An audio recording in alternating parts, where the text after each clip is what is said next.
Hey everybody, this is Cameron from Obnoxious and Anonymous, and welcome to the Twin Peaks Thought of the Day for Thursday, November 30th, 2017. I am joined once again by Mr. Joey Pedras. How's it going? Hello, hello. Nice to be here again. Yes, you are. I was supposed to be doing this show tonight with Amanda from the Bookhouse Babes, but she got a little busy apparently, and so we're gonna have to reschedule. But I still wanted to do a show, so I thank you have for a coming. recurring role on Yes, this. but I Sure. thank you for coming in at such short notice and Yeah, no doing problem. this because I really wanted to talk about these things, and I knew that you would be great as a conversationalist for this. I'll try my best. Now, you just came back from New York. I saw that you were there at Rockefeller. Yeah, I went to go run some errands, and I was like, "Oh, they lit the tree last night," so I decided to go around by Rockefeller and check it out. Mob scene. Well, it looks really pretty. Oh yeah, it was gorgeous. They have it all decked out. Well, that's cool.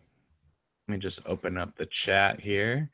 See who's watching us. We're recording this actually a little later than normal, but that'll be great because that will allow us more some new people to come on. You know, Yes. people waking up overseas. Oh, the overseas people. I did a stream earlier the other day, and they were ecstatic that we were doing it. That me and Danielle were doing the stream earlier. So we gotta get a little bit earlier for those international people. Also, I love just doing it at random different times, and so it allows different people to come into the live stream that aren't able to make it. I had been doing mine so late recently, and everybody's like, I keep missing it. I'm asleep. So I decided to do one early to get all those people in there. They were happy about it.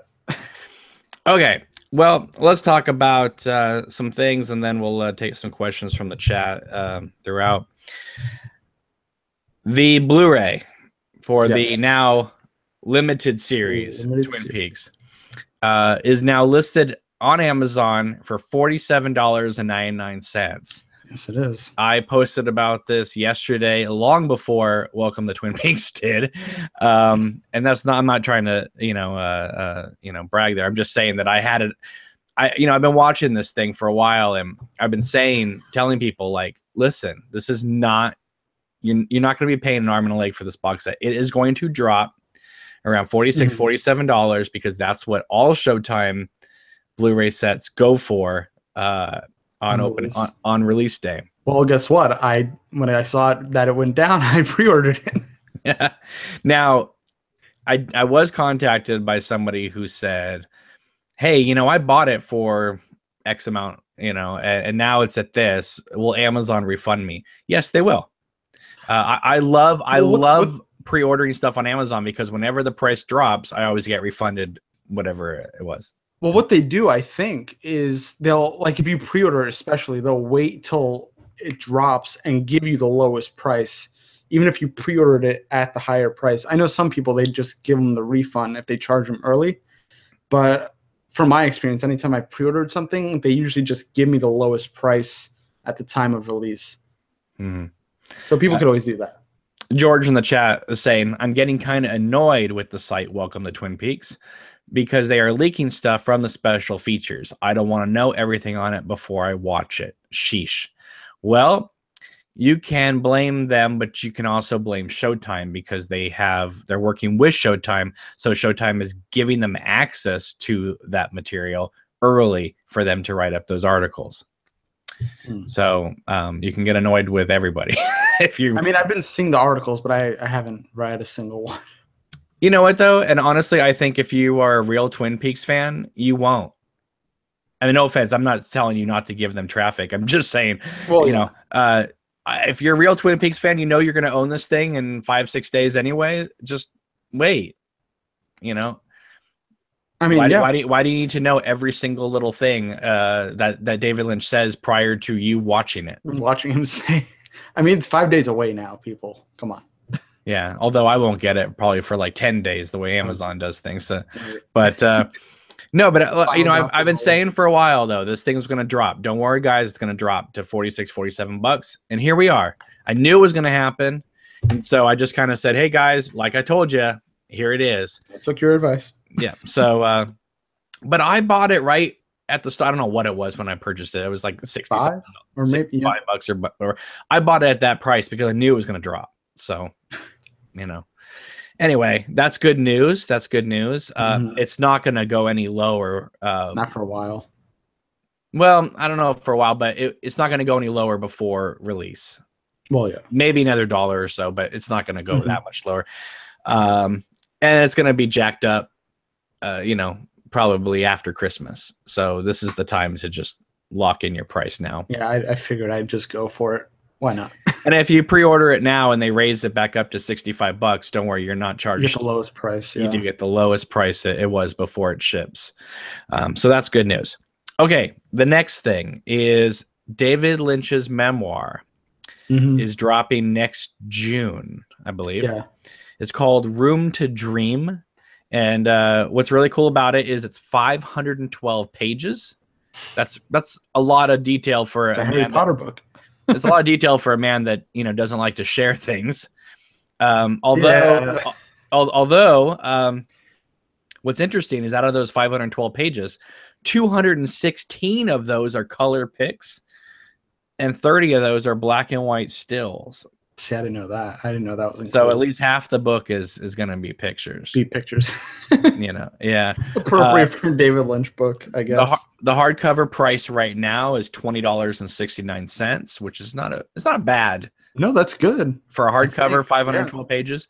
That's pretty good price. The Kindle version is $13.99. Okay. So I honestly, I think that's a pretty fair price for that kind of. That's probably, yeah.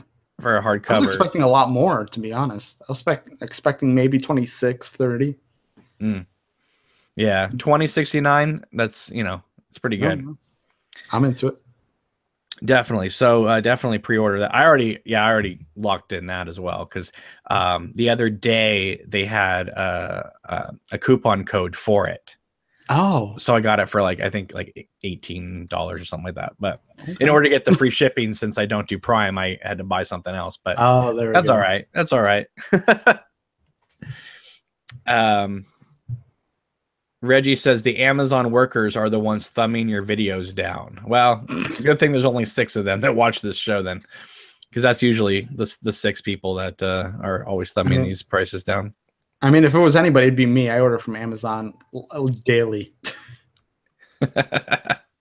George is saying it's going to be a hell of a book. I honestly think this is going to be really cool. I'm really excited. And I think it will be an excellent companion piece to the Lynch on Lynch book. You know, and that one I haven't read yet.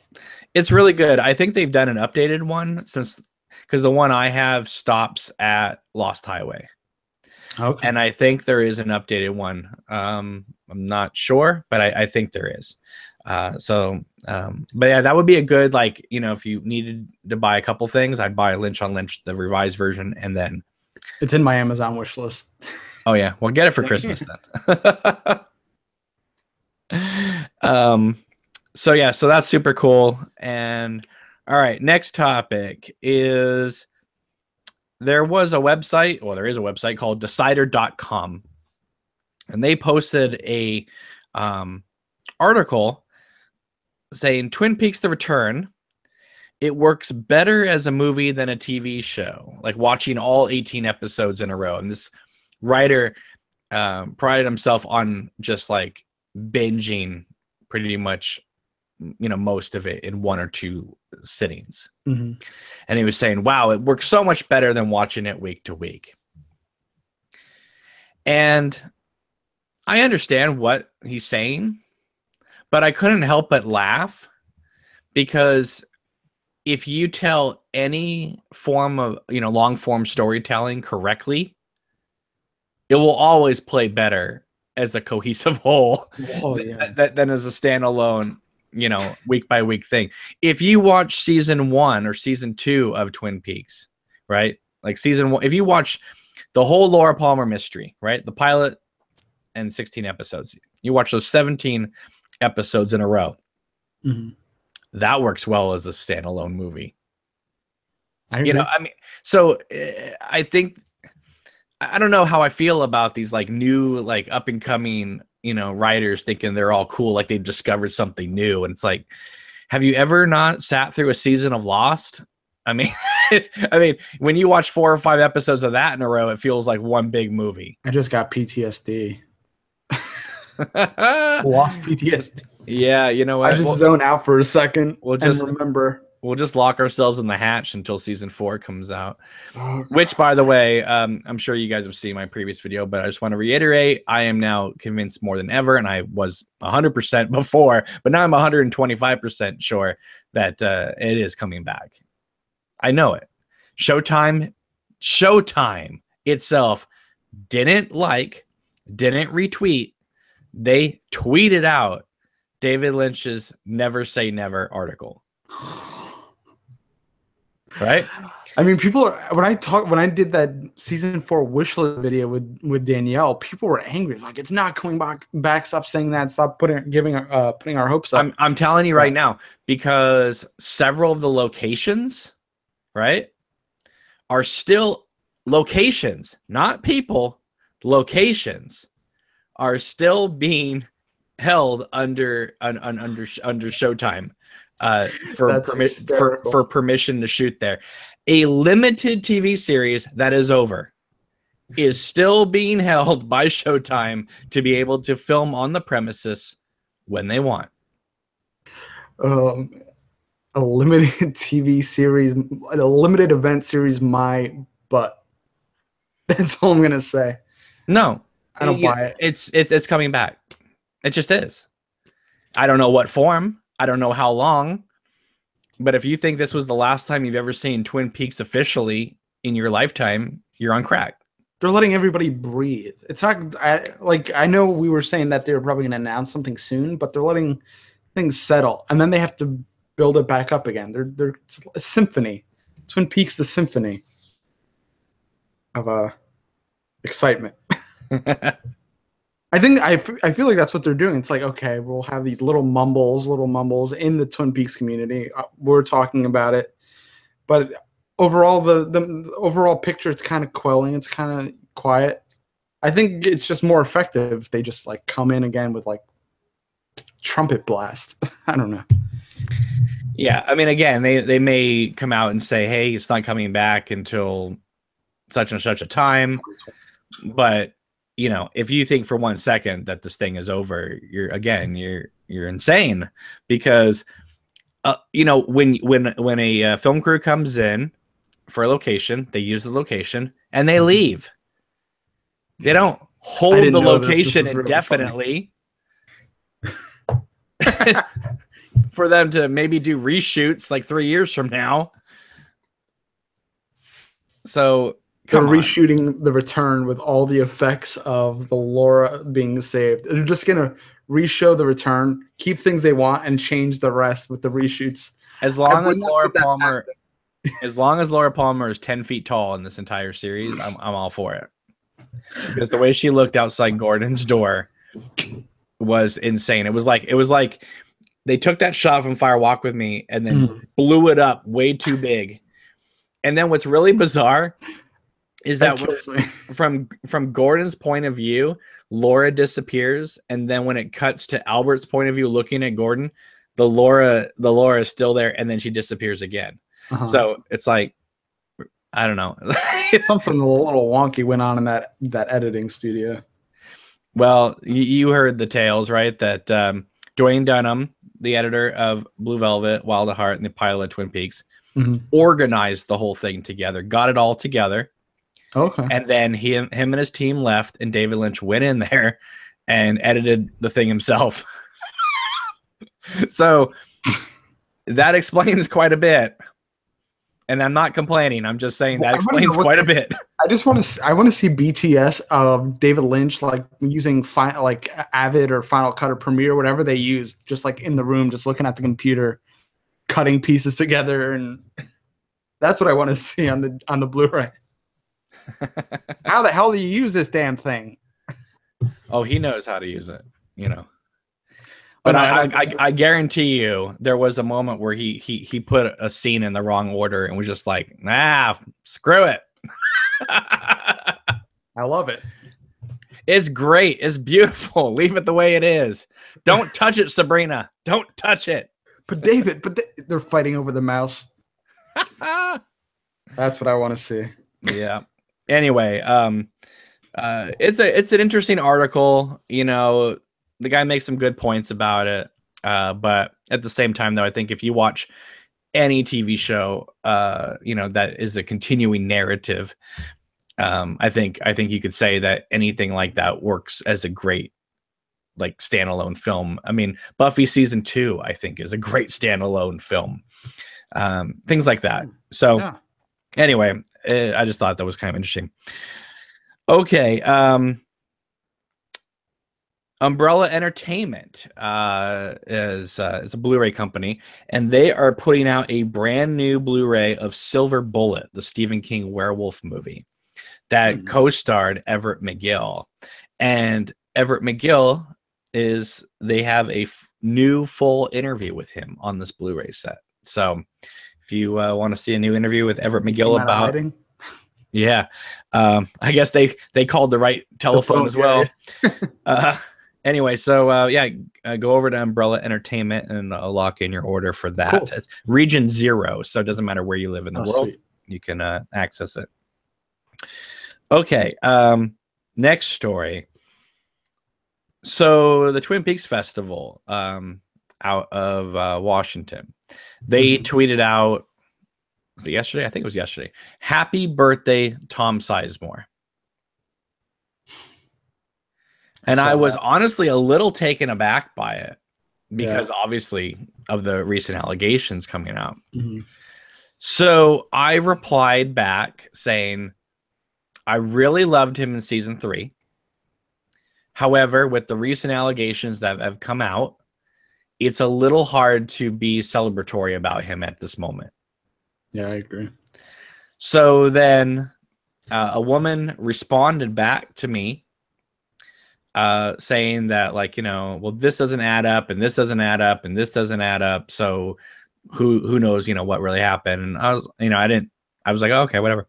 And then later in the day, Tom Sizemore himself liked the tweet that she replied to me with. So who knows? Maybe there is more to the story.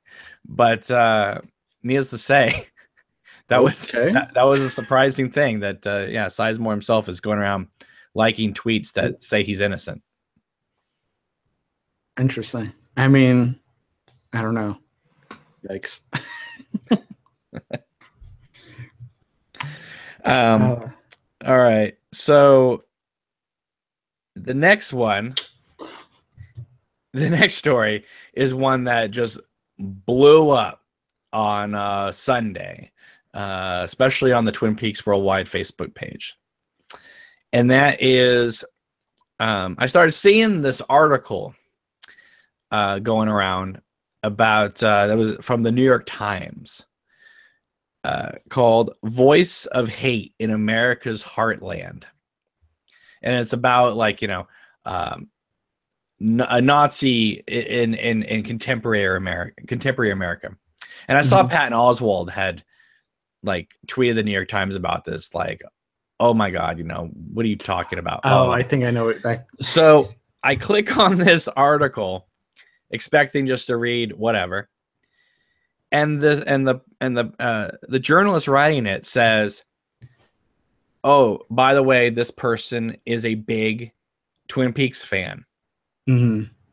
I thought that was very odd. This article. Very odd to point that out. Yeah. So I take the article and I put it on the Twin Peaks Worldwide Facebook page. And I say, you know, if you are a Nazi and you're in the Twin Peaks fan community, I want you gone. Goodbye. Listen, if you're that way and you're in the community, but you don't voice your opinion and nobody knows, fine. But this person came out proud and said, I'm a Twin Peaks fan. Like, I don't. And I said, listen, I don't want to know about if you are like that, get the hell out of here. Just I don't want you around me. I mean, yeah, absolutely. And even Mark Frost tweeted out to the New York Times saying this guy better lose his Twin Peaks tattoo. Yeah, I saw that. I saw his tweet, and then I read the article. I'm like, are you kidding me? What do those have to do? Like, so anyway, I posted on Twin Peaks Worldwide and said, you guys need to get the hell out of here. If you know, and for the next 3 hours, that article was bombarded with comments of basically Nazis, Nazi sympathizers that were all on the Twin Peaks Worldwide page, all posting comments. You don't know anything about Hitler. I'd beat you with arguments. You don't know about the Holocaust. Blah, blah. It just went on and on and on. And it just really pissed me off. So I started posting pictures of like Richard Horn saying, you know, this is what a Nazi looks like when they realize they're being beaten in the comments. Anyway, it was insane. It blew up on that page. And all of a sudden, this like Twin Peaks Facebook page became like the Nazis had descended to say that, you know, everybody was wrong and that you can't control the community and we can say whatever we want. We can do whatever we want. And I'm like, yeah, it is a free country. But you know what? The moment I find out that someone's like Leo Johnson for real is on this page, I boot him out. you can say whatever you want, just not here. Well, you can say whatever you want, but that doesn't mean there's not consequences from saying what you want. That too. And I wanted to ban all of them from the pages. However, by banning them, you also delete their comments. And I wanted people to see what, you know, scum they were. So I left them on the page just so they could see that. But then it gets worse, Joey. It gets worse. So a couple days later go by, and there's a website called Red Dirt Report. And they come out with an article that is titled Nazi Scum and the Cherry Pie Appeal of Twin Peaks.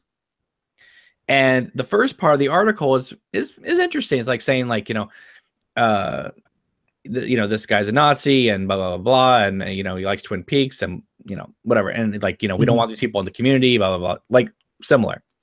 Talks about Mark Frost's tweet, blah, blah, blah, blah. Then the article keeps going, though. And I see you burying your head over there.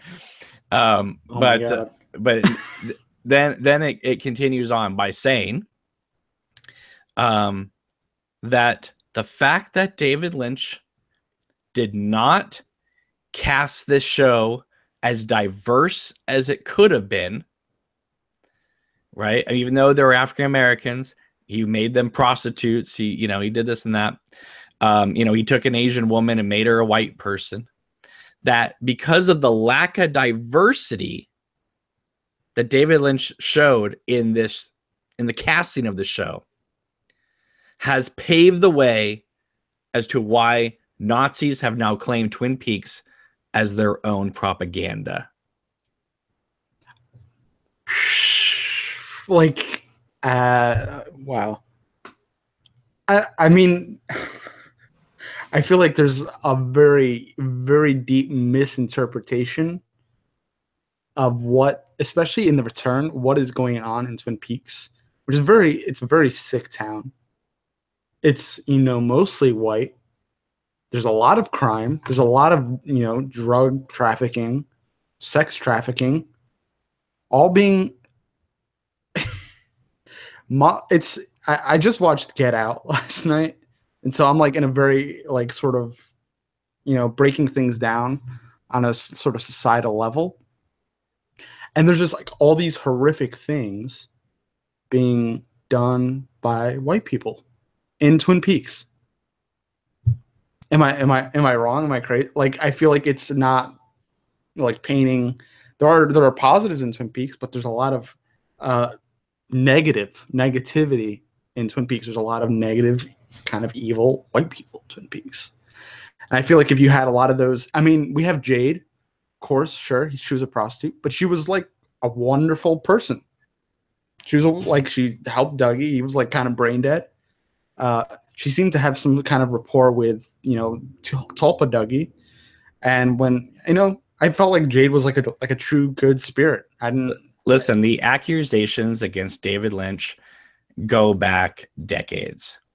I remember at the time of Wild at Heart came out, there were a lot of people, including Roger Ebert, who later became a defender of David Lynch, saying, you begin a movie with your hero bashing the head of an African American on a marble floor, and it's played for laughs. And this was coming after, one summer after Do the Right Thing came out. Mm-hmm. So it's interesting to, and I remember talking with the editor of Birth Movies Death, which is a huge, I guess social justice warrior is kind of the term, movie website that really kind of promotes that. And I remember asking him, I said, David Lynch is an artist, and he's, and artists sometimes do things that are controversial. Absolutely. And the editor said, it's on one of the podcasts, you go back and watch it, I think it was in January, and he said, David Lynch will not, we're going to hold him to the same standards as everybody else. If he crosses that line, we're going to go after him. And I kept thinking, oh crap. But then, like, it started up and everything was fine. But then the moment Lucy looks at a hawk and says, you're an Indian, I was like, oh God, here comes the Twitter responses right now. Now that, again, I'm watching it. I understand what's going on. I get it. But the thing is, though, is that unlike the people in the chat that are upset that I'm even talking about this subject, a lot of these people are just that. They watch these podcasts. They read articles. They're on the Twin Peaks pages, but they're not working on the websites and stuff like that. And so immersed from our perspective. Yeah, I have a small voice, but it's not. I don't have a megaphone just yet, so I can't counter these points with my reach at this time. Anyway, what do you mean?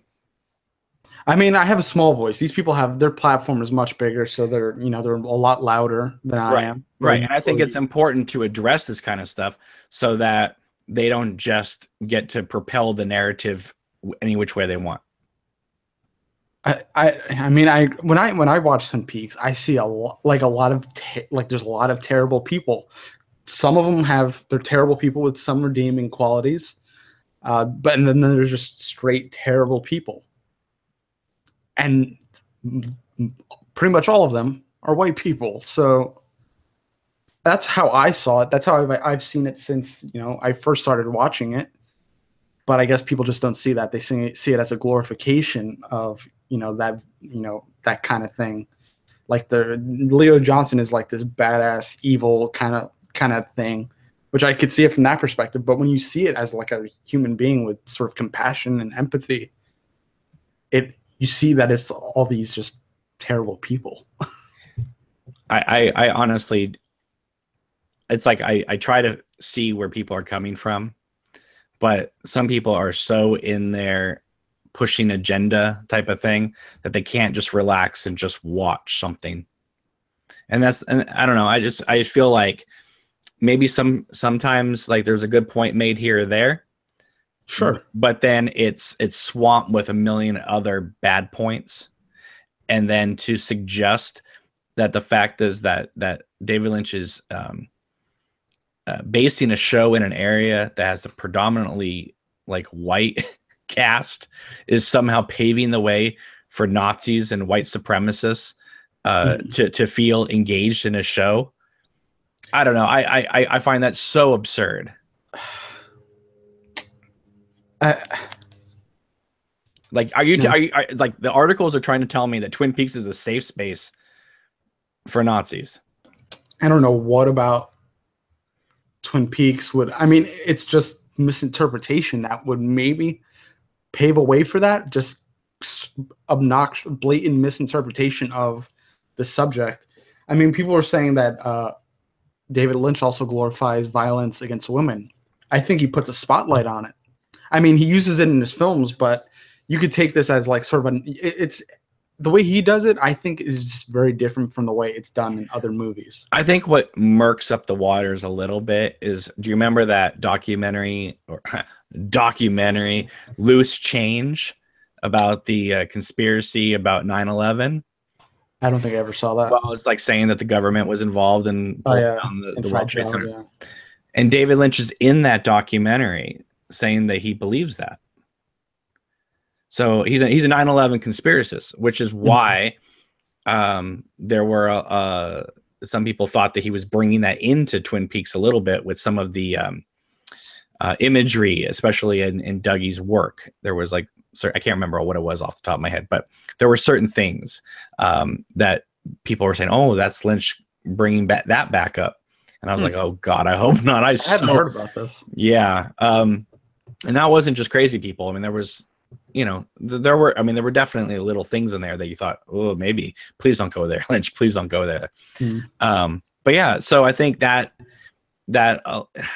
brought him a different audience than maybe he normally got to. So that audience is following him, it's possible. So people hang on to certain things. But I'm going to be honest here, and I'm going to say this as carefully as I can, but it's worth pointing out. The Twin Peaks community are filled with wonderful, wonderful people. Right? Would you agree with that? Of course. Okay. Absolutely. I firmly believe that 110%.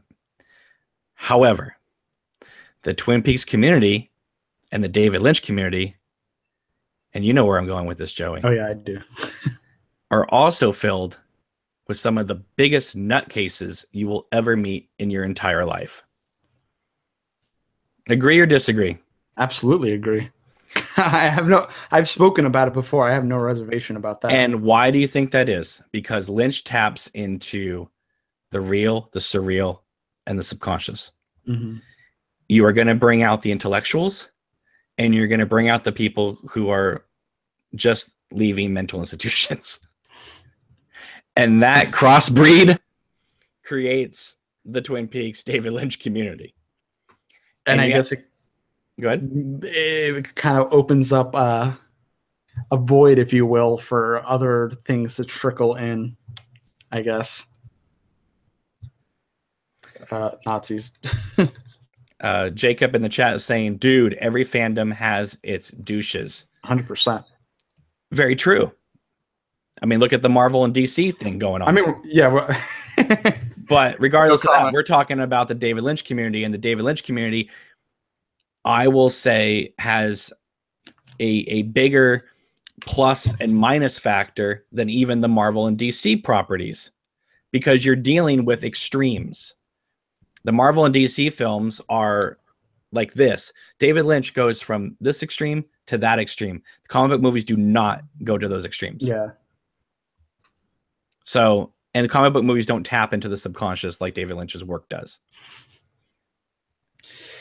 I mean, not at all. I mean, it's just, I've met some of the, I've made so many good friends over this past year, talking about Twin Peaks. So I love the community. I love it to death. But I know there's a sick part of it, and I wish it wasn't that way, but it's something I guess we have to deal with. And I mean, the conversation is probably the best thing you could do, is just talk about it, especially for people interested and feel like they are part of it. And I know a lot of the people watching now are, a lot of people commenting, and I recognize these people, and I know these people adore the community. They adore us that make it, and we feed it back to them. So it's a shame, really. It's just a shame. And the other thing is that, people complaining all the time that, oh, Lynch casts an African-American in a negative, spotlight, or Lynch casts Asian actors and they're Josie Packard or Jonathan in the original series. And so they're all devious, mobster hitman type of, femme fatales and that type of thing. But you know what? The white people in his movies aren't the greatest either. That's what I'm saying. His movies highlight a lot of just bad people in general. Exactly. And there's only a few actual good people Mhm. in his films. And the good are really good. They're really good, and they're so good they will never go to the other side. Mhm. There's only two characters that I can think of off the top of my head that really flirt with both sides, and that's Jeffrey Beaumont in Blue Velvet. Mhm. He's good, but he does flirt with the dark side. And Laura Palmer. Absolutely. Not Laura Palmer in Fire Walk with Me, Laura Palmer in the series. Mhm. Because we never really see like the good parts of Laura, and I think in Fire Walk with Me, it's all a lot of the dark, dangerous Yeah. stuff. We don't see her tutoring. That's why I love the book so much, because you get that sort of 3D perspective. Right. But I mean, those two characters kind of walk the line. Mhm. But if you look at Blue Velvet, right, you have Laura Dern as Sandy over here, and then you have Dennis Hopper over here. They're never going to cross paths. I mean, I think we even saw like a blatant transition of bad person to good person with Ben. Like that was like a transition they tried to show on screen, which I thought was interesting. It's like, okay, we have all these bad people, but are are people redeemable? Can they come back from that no matter what they've done? Is it possible? I like that they just, kind of messed with that notion. They didn't really give you they didn't say it's that binary, black and white, but they brought it up, which I Right. think was really cool. That's why I love the Ben Horn sort of season 2 arc. True. And then True. But he's not walking the line. He is like a kind of a bad character who then goes the other way. A flip of a switch instead It's a of sort flip. of like a dimmer switch. Right. He's not ever. I mean, even though he's walking around with a carrot saying that, it's so hard, the temptation to do bad, right? There's that, but there's never a question at that moment that he's still not like good Ben Horn. I mean, he's acknowledging that like he's having these. I think that's important. Like no, it is. I'm not I disagreeing with you. I'm saying that he's in that second half of the second season. I don't think you're sitting there when he's trying to redeem himself with Donna. Mhm. I don't think you're sitting there going, "Oh, this is just the same old Ben Horn that was willing to let Audrey get shot up with heroin." He seems like a different person. Oh yeah. I'm talking about Laura Palmer, Jeffrey Beaumont, that are walking that line throughout their story. Not just we're good or we're bad. They're walking that line. You don't know which way they're going to tilt. And David Lynch kind of nods to, that again in The Return. That the first scene we see her, we see the dead dude in the chair, Carrie Page. It's like, oh, okay. Which Laura is this? What are we getting? That's why I love that just shot. It's like, okay, who is this woman? It's Laura Palmer? Is she just, I don't know. Is she still the same Laura Palmer? Is she completely on the negative? Like, well, let me just say that. Let me say that when they do come back for season 4, this is what I want. I want David Lynch and Mark Frost to do for Cheryl Lee what they did for Kyle MacLachlan in season 3. Yes, please. I think that my main wish. I think she needs to be the main person and revolve the show around her. I 100% agree. And I think they really need to showcase her acting talents because, in a way, as much as I love Fire Walk with Me, what David Lynch did to Cheryl Lee in that movie, even though she acted her ass off and she's incredible in that movie, he did put her in a movie and make some editorial decisions in that movie that more or less help squash her mainstream appeal in theatrical films moving forward. I think of one scene in particular, but what, Gobble Gobble? Yeah. Yeah. It's a fine scene. It's a good scene. But I've seen it with people that just laugh their ass off at that scene because it's just what is this thing? I mean, it's funny. I laughed the first time I saw it too, but I didn't think it. I don't think it took away from her performance. I thought it was just like a stupid, like weird, teenagers kind of tell those stupid jokes. I have no problem with it, but I'm a Lynch enthusiast.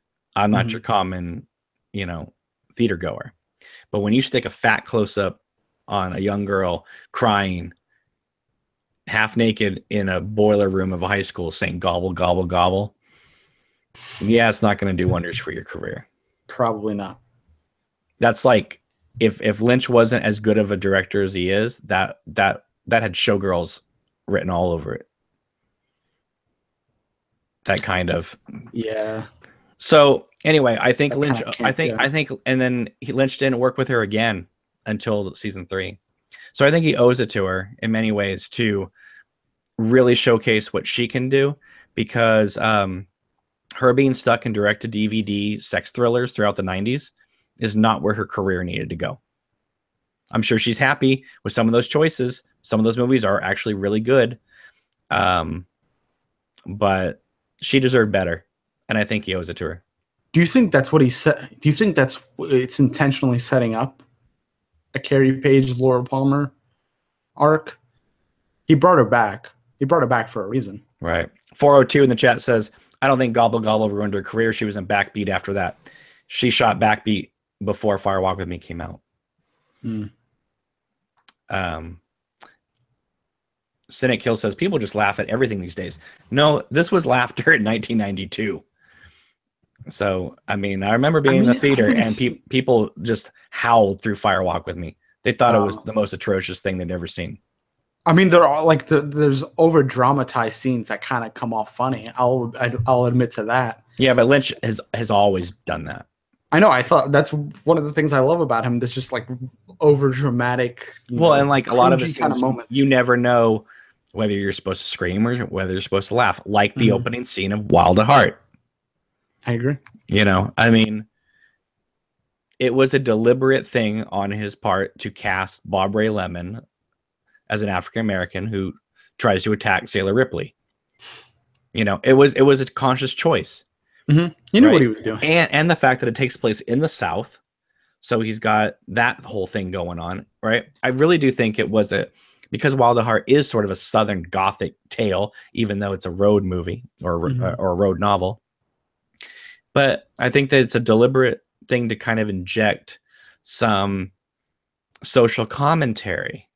Like Sailor Ripley, he beats this man to death. I mean, he's trying to kill Sailor, right? Actually, Marietta, Lula's mom, hires him to kill Nicolas Cage, which we don't know at that opening scene. Well, yeah. But I think if it was a white guy that attacked Sailor, there'd be people running down the stairs, grabbing Sailor off him, right? Big skirmish. Because it was an African-American guy, everyone just stayed back and let Sailor kill him. And I think that, without saying anything, speaks volumes about race relations in the South, in this fictitious world taking place in Cape Fear, in North Carolina. A lot of people just look at it and go, oh, well, David Lynch just, killed a black guy for a joke. Well, yeah, they take it at face value. You can't do that with Lynch. And that's why I don't think that Fire Walk With Me, when I say the gobble gobble thing or things like that, help kind of like hit Cheryl Lee's acting, going forward. It doesn't affect my perception of Cheryl Lee. Oh, no, absolutely not. I'm talking about the general moviegoer who just take things at face value. That's you have to be in the know with Lynch. Like, you have to just know his beats. Which is, I mean, it's like a really cool thing to be, part of the joke. But then again, when it comes to theatrical releases, it just goes over like it did. Which I think the temperament is very different now. I think it would go over now, but who knows? Well, the other big thing that, people talked about with Fire Walk With Me was people just said when they saw it, they were like, and like that was the general consensus after it was over. Yeah, that was good. And because it at the time, it felt like it didn't tell us anything new. It felt like Lynch just kind of threw in that Al Cavering thing, and everything else was pretty much going down the check boxes. Like, yeah, we know this. And right now, when you go back and you watch it, you see lots of touches, and they brought it out in season 3 Actually, I think the whole point of season 3, in a way, was to redeem Fire Walk with Me. And it definitely does. I think fills it. It definitely makes Fire Walk with Me into a. I mean, I already liked Fire Walk with Me, but it does for those general moviegoers. It does redeem Fire Walk with Me in many light. Mm-hmm. Now we need season 4 to redeem the weird parts of season 3. It's going to be a constant, you know. Of course, and I say that, you know, half jokingly.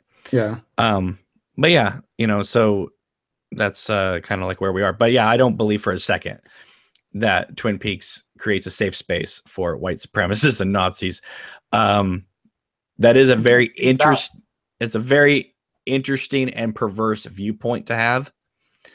And it all comes down to that New York Times article. Like, why did you throw in the fact that he had a Twin Peaks inspired tattoo and he loved the show Twin Peaks? What does that are you trying to humanize him? Are you because if you're trying to do that, I wouldn't mention Twin Peaks, because that makes no sense. People look at Twin Peaks fans like we're nutcases. Yep. Some of us absolutely are. But apparently, you know, I used to go and work after those premiere dates, those premiere showings, with like a glazed look in my eye, and people would know that something went down the night before. But I think I'm fairly sane. Oh, people are upset that I think you're making a mistake by painting 9/11 truthers as Nazis. Never said they're the same. Said that, you know, they're just another branch of crazy out there. It's just it's more like the vein of sort of like there's this I don't even know what to call it. It's not conspiracy theorists. It's like this very sort of I don't know what if there's a term for it, but it's like just this, you know, I guess taboo kind of like a taboo sphere of, you know, information. Like you could find UFOs like close to the surface, you know, like UFO conspiracy. It's just like kind of in that weird taboo bubble. And that's the best word I could think of for stuff like that. I suppose. Like, I'm not saying they're the same. It's just kind of like in this thing. I don't know what to call it. Well, anyway, but there is apparently a rather large Nazi population in the Twin Peaks community. And I think that's a real shame.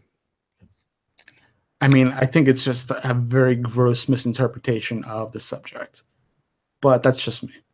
Again, people are free to like whatever they like, but well, yeah, I'm just saying that if they're liking Twin Peaks solely because it's filled with a bunch of white people, they need to go somewhere else. I mean, it just feels like they're latching on. I don't know. It just feels super. To be completely naive and minimalist, and it's not. It's silly. And if it's, I'm not saying just trying to, you know, bring up just drama on this podcast. Even Mark Frost tweeted about this. Yeah. So that's why I'm bringing this up. I mean, yeah, I read the article. The co-creator of Twin Peaks felt the need to comment on this because it's absurd. It makes zero sense to me.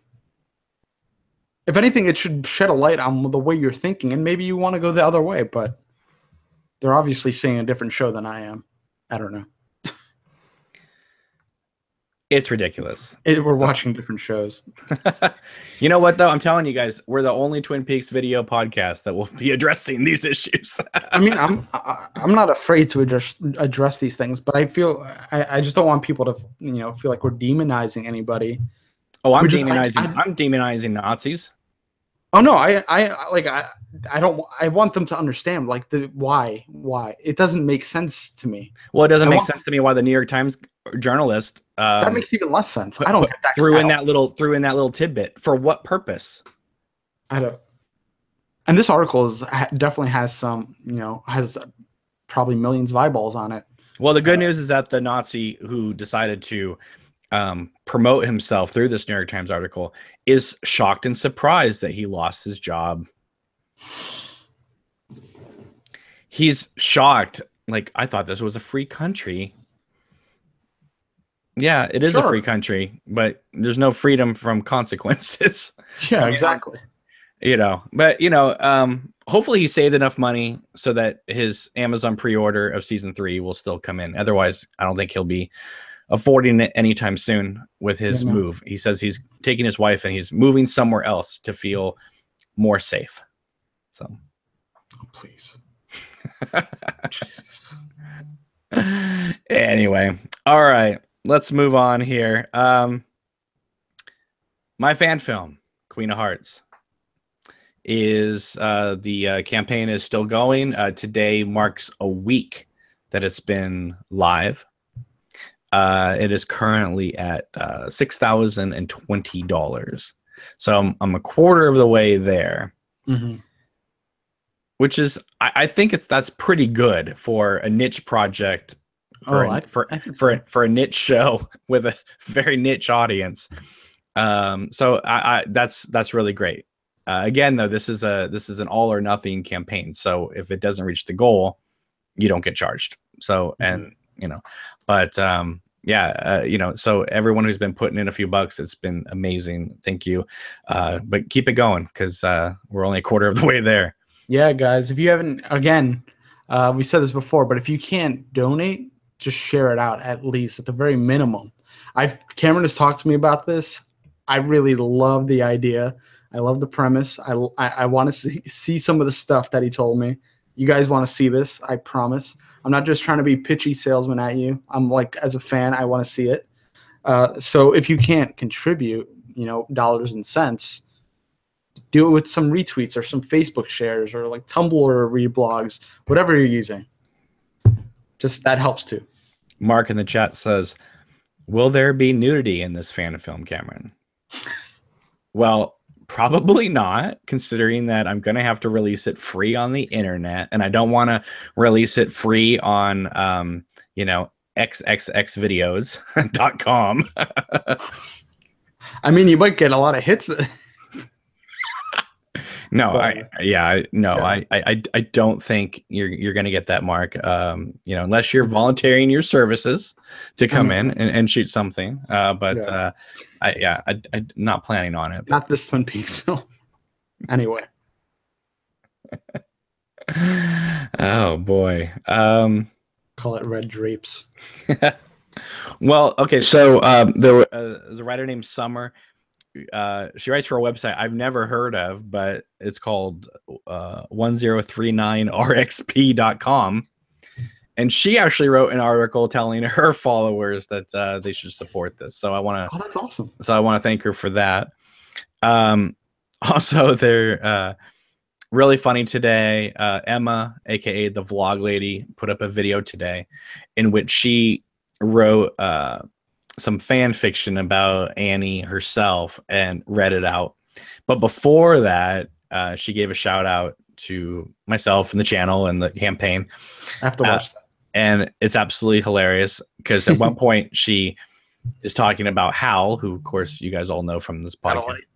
And she actually, for a split second, dresses up as Hal as the woodsman and does the "Got a light."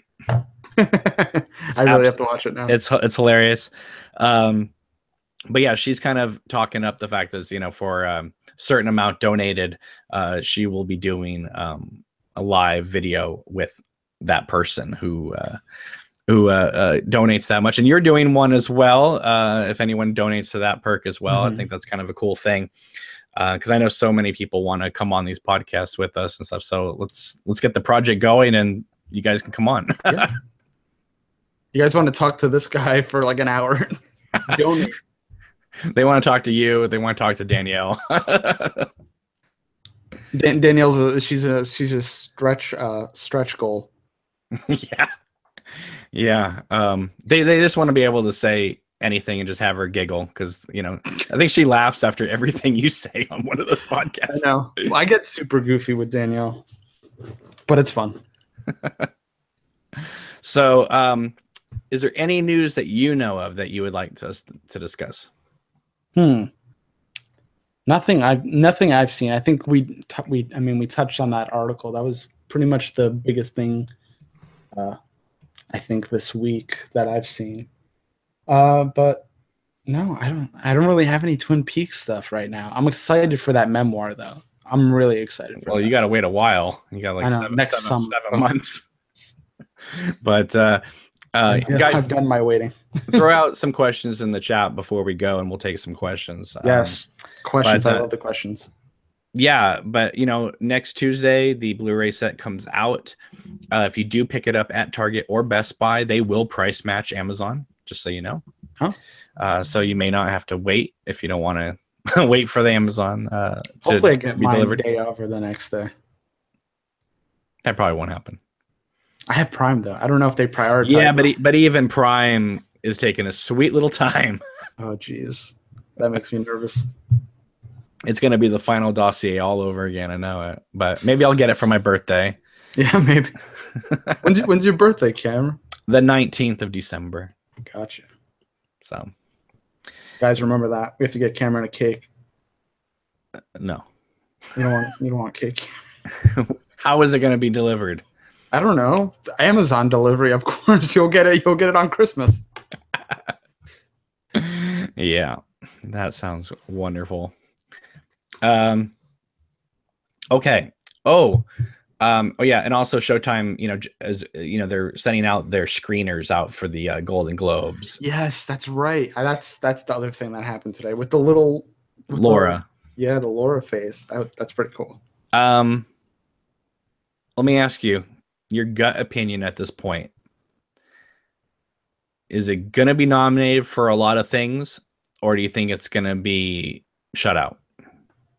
I think I want to say it's going to be nominated for things that aren't like sort of flashy. It's kind of maybe like I could see maybe David Lynch getting something for director, possibly.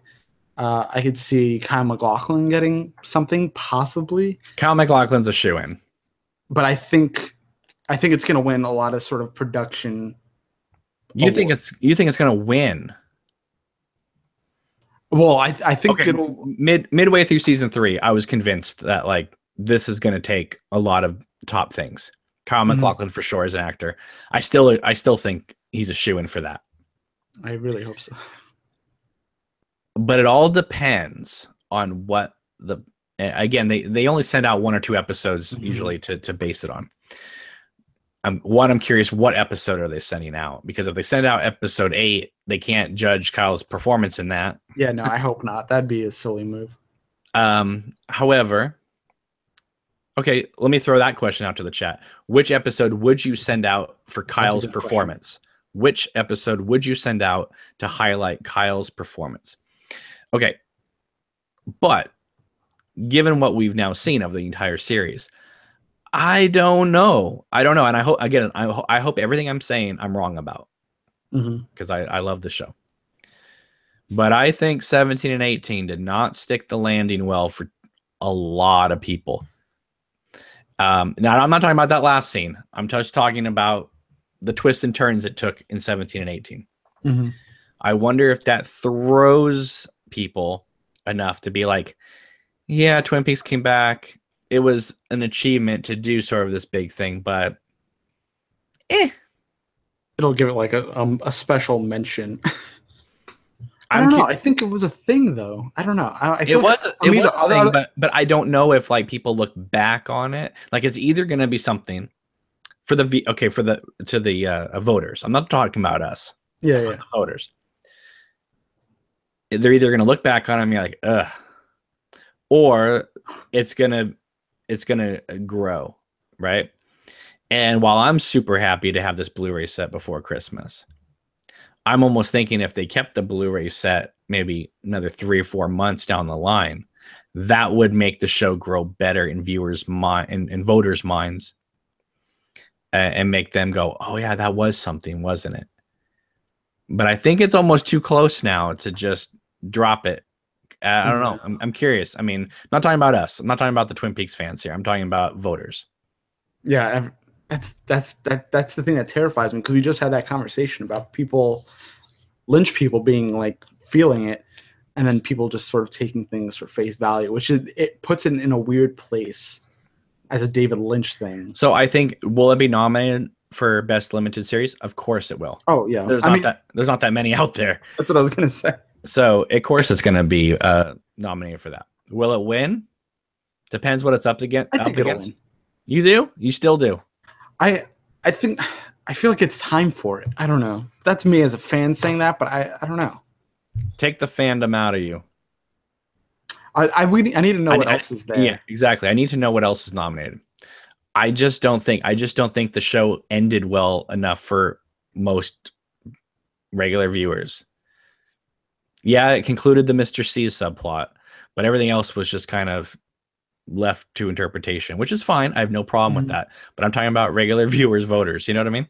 That's the thing. It's like we're us in the know. Like that. It just comes down to that conversation again. Right. But I think Kyle still wins it. Just because, I mean, It's undeniable. 3 characters, very hard to do. Who else is nominated, if anybody? You think they might go for Laura Dern? And I don't know how I would feel about that. David Lynch. I would love David Lynch to be nominated for supporting actor. David Lynch. I do. I honestly have been saying I would nominate him for supporting actor. I think he was supporting a director. Wouldn't that be wild?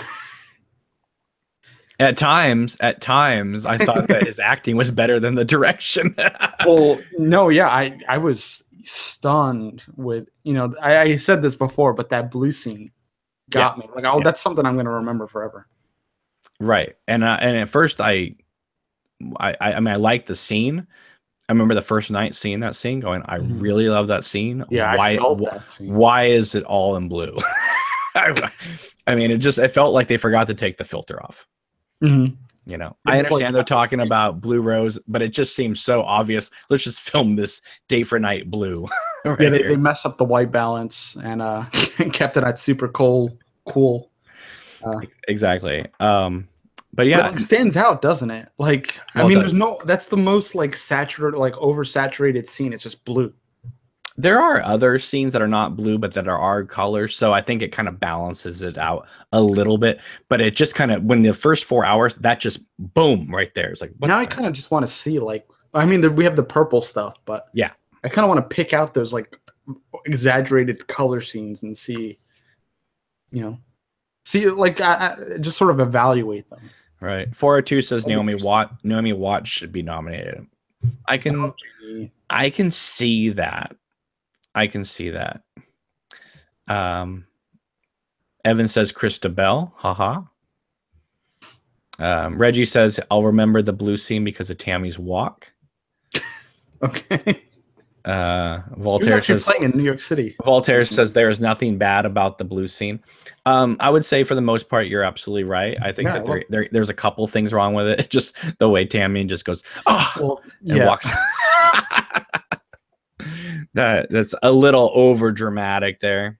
And then when she's like, you asked me to, I'm like, oh my Lord. Like, I still listen, I don't care. Doesn't say it. Listen, David Lynch wants us to think for ourselves through a lot of this series. I'm going to say this again. I've been saying through the whole series. I don't care if it doesn't tell us. I'm telling you right now, him and Tammy, they're having an affair through that whole series. I think the scene where he says like it works, like that kind of scene where he says it works just fine or whatever he says, and then she kind of like makes a face. I think that there's a couple things. There's the cigarette scene with her getting jealous. There's the fact that he's got his arm around her when they're watching Albert on his date. The fact that he's with this sort of like Russian prostitute or whatever like that, like her call girl, and she is not in the room. It's Albert that comes to the room, not her. Oh, Gordon. Right. And the fact that even Denise chastises him for going out with younger girls in the FBI. Yeah, that's true. Right. So if it hasn't happened already, it will happen, and that is the final round of how you get into the Blue Rose Task Force. Let me tell you, is you hook up with Gordon. I mean, I hope not, because then I could see people having problems with that, especially what's going on in Hollywood right now. Exactly. But you know what, though? I'll throw this out because I know there's Tammy defenders out there all over the place, and again, I actually did like Tammy. and I don't hate her. The thing I want to know is what she did, what those scenes, was that her as an actress's choice, or were those David Lynch's? notes that he gave her to, react I think it's that way. her, and he just sculpted around her. Bring it down, bring it up, that type of thing. But I will tell you this: I would gladly throw out Tammy's character altogether if it had been Denise that went with Gordon and Albert on the adventure. I mean, that would have been amazing. If it had just been Gordon, Albert, and Denise through the whole series, sign me up. Yeah, I mean, yeah, I'm on board with that. I would gladly have lost Tammy Preston for Denise. I want Tammy from the books. That's what I want. Yeah, that I doesn't want exist. like razor sharp Tammy. Well, not razor sharp, but pretty sharp Tammy. Naomi Watts in a business suit as Tamara Preston. That's who you're thinking of. Or Laura Elena Haring from Mulholland Drive in a business suit as Tamara Preston. Christabel, the quote-unquote alien that David Lynch describes her as, she's fine, but she kind of is the Sofia Coppola of season 3 of Twin Peaks. Do you get that? No. Because she was in Godfather 3. Yeah. Okay, right. I got that after the fact. She is. I mean, Christabel is the Jar Jar Binks of. All right, that's 3. One that hits me right away. I mean, she's fine, but someone else could have easily played that role better. But then I think about the scene with Bill Hastings, and I've liked her in that scene. No, I love that scene, and I love the Blue Rose when they bring her into the club. Mm-hmm. That's a good scene. That's why I'm wondering if it was her with those other things, or was it David Lynch's kind of notes that made them seem very cartoony? Well, they've been together for so long now that she is what David Lynch wants. This is true. I didn't think about that. So, I mean, Mark Frost wrote Tamara Preston, David Lynch wrote Tammy Preston. 2 entirely different characters. But as the giant or fireman says, one and the same. So. I mean, we know she could be both. We've seen it. I just wish we got more of one than the other. Right. Voltaire's saying comparing Christabel to Sofia Coppola and Jar Jar Binks is going too far.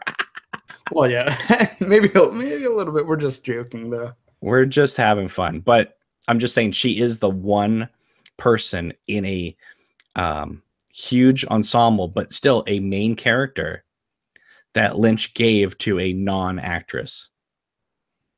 That's kind of big shoes to fill for a non-actress. This is true. Do I think that she did it? I would say 75 to 80% sure. But I wish there had been an actress in there that could have taken us to 100%. That's all. Doesn't mean that I hate her. Doesn't mean I hate the character. But that character could have been even more. But I feel like that's, I don't know. I don't know if that's a fault on Christabel, though. Oh, I don't know if it's necessarily, it's a fault on both of their collaboration on that character. Okay. That's a fair. And also the fact is that it ultimately comes down to nothing. Like, at the end when they're all in the sheriff's office, it's like, really? Okay, so that's how we're going to leave Tammy and Albert. And that's it. That's the conclusion of their characters. I wish there was a little bit, like the way she sums up at the end of the final dossier. That would have been also a cool way to wrap it up too. Just kind of give her a narration. Like I can feel my mind changing, or, like I can feel the past changing around me. And I'm trying to get this down as much, seeing her on the plane, writing this down as quick as possible. Mm-hmm. That would have been cool too. And then give a nod to that's what she might've been doing. Right. Exactly. And then cut to, the 8.5 minute drive of Cooper and Carrie Page.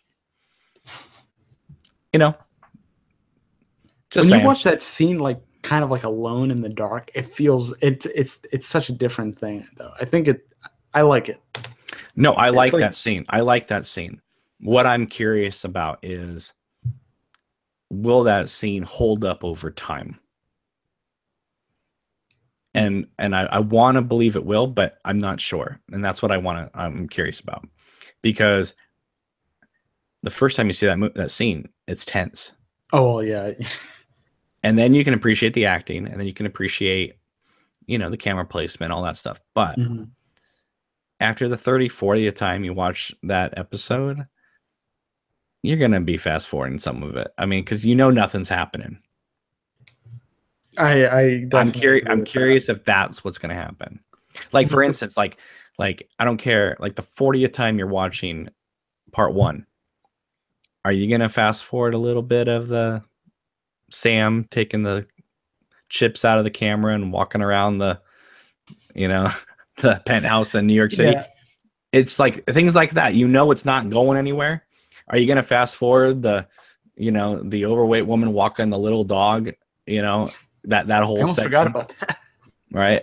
I mean, it's like, I don't know. I mean, I'm curious. I'm curious if we're going to be like, that's really great, or after the 40th time, like, let's just get to the meat. The replayability is definitely not in the same wheelhouse as season Season one and one and two. two. It's not. Definitely, it's a different thing. It's a different. Well, I mean, there is rewatchability there because Oh yeah, there we is, we, but we we it's when we had to watch it, but it doesn't have that same sense of come on in, enjoy the party. It's more of like you have to just be watching it turn on. Yeah, turned on the whole time.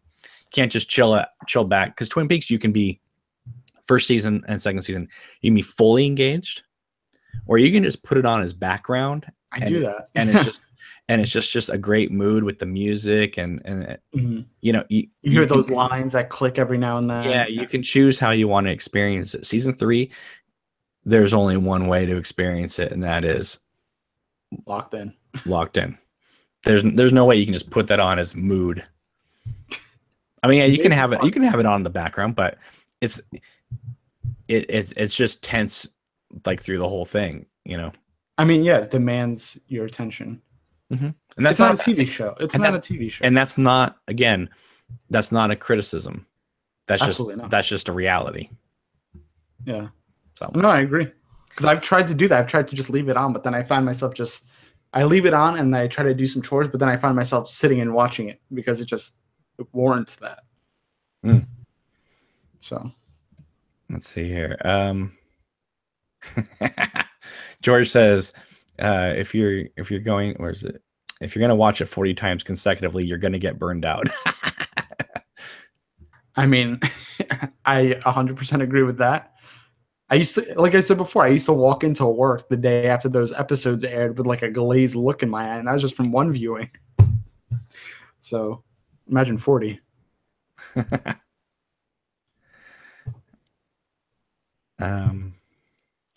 Let's see here. Senate Kill says, would Winona Ryder have been better than Sofia Coppola in Godfather 3? Probably. It would have been a completely different role. Coppola rewrote the role entirely once his daughter was cast, and he didn't rewrite it to fit her acting abilities. He rewrote it so that she didn't have to do so many sexual things with her cousin. Yeah, I heard that. So that's what the main changes were. Definitely best supporting actor. I agree with Reggie here. Jeremy Lindholm, Tom Sizemore, and Robert Knepper. Definitely, all three of them are going to be nominated for supporting actor at the Golden Globes.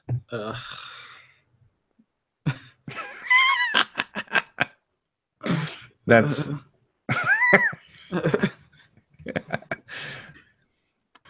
we're kidding. Oh, what about now I'm blanking on his name. Oh, Mitchum. Oh my god, why am I blanking on his Jim name? Belushi? Yeah, there we go. I don't think so, because you kind of have to have them both win because they worked as a team. This is true. Give it to Amy Shields. I wonder. Best mostly silent performance. Well, that's the other thing, is like, she's a character that people have gravitated towards, but I don't know if it's a role that like awards would be given for. No, but it's. I mean, I love Candy too. I hope if they do, when they do season 4, they bring her back. You better believe they will. You see There's gonna be a riot. you see how tight Amy is with everybody in the production. Uh-huh. Yeah, she's back. I mean, she's a ray of sunshine, it seems like, so it makes complete And, sense. and she, last time we saw her, she was in Twin Peaks. Mm-hmm. So Correct. I still think that the Mitchum brothers are going to either buy the Great Northern Hotel, or my hope would be that they bought One Eyed Jacks and have Candy have Candy and the girls run it. Have turn Candy into the new Blackie. That'd be great. I mean, but when we see Twin Peaks again, it's probably going to be this new Twin Peaks. That's fine. Altered state. You know, it would be even cooler if like Michael Onkine showed up as the sheriff. I mean, Michael Onkine or make Hawk. Yeah, let's just make Hawk the sheriff. We know he was supposed to be sheriff anyway from the final dossier, but and just because Laura is saved doesn't mean that everything in time changes. Oh no, absolutely. Some things are always going to be the same. Going by Doctor Who sort of mentality, there's fixed points. So there's always going to be things that have to happen no matter what you do. Right, and I mean, she didn't affect anything in the sheriff's department. Not in the way they promoted each other. Will we ever find out who put the papers in the stall? We already know. Do we? Yeah. Not officially, but we already know. Did I miss that? Who is it? If you think for 1 second that it was Leland Palmer, you're insane. No, I don't. I know it's not him. Hawk is out of his mind. Hawk needs to he needs to remember to pull up his pants when he's running into the final scene when there's woodsmen everywhere. You know, Hawk is insane. I mean, I love the character of Hawk, but the fact that Lynch and Frost decided to turn him into an insane person and tell us that only 3 pages of the diary were missing, he's insane. I mean, he's a little older. There's 7 pages. It was 25 years ago. There are 7 pages, not 3. 7. I'm cutting him some slack. I'm giving him the benefit of the doubt. He found 3 alone at the near the train car. Mm-hmm. What train car? The one that Ronette was partying with, apparently with Jacques and Leo, which is another absurd thing in the final dossier. Like, they didn't even know about that train car. Now that's where their party was. What about Jacques' cabin? Isn't anybody feeding Waldo? Forget the nice warm cabin with the very pleasant bird.